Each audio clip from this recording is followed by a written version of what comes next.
Hi guys, in front of me is OPPO Reno8 Z, and let me show you how to change keyboard language on this device.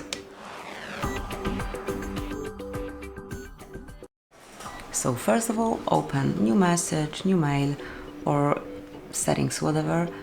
You just need to open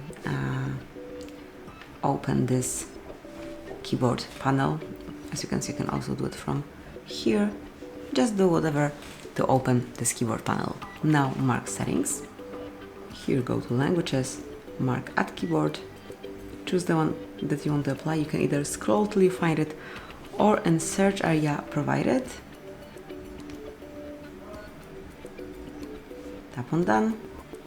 And now we can remove unnecessary languages if you want to, or let me stay with both.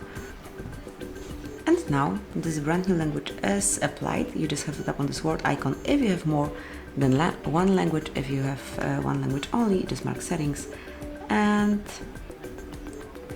remove unnecessary one. As you can see now, when you've got one language, this icon disappears. So this is it. Thank you for watching. Please subscribe our channel and leave the thumbs up.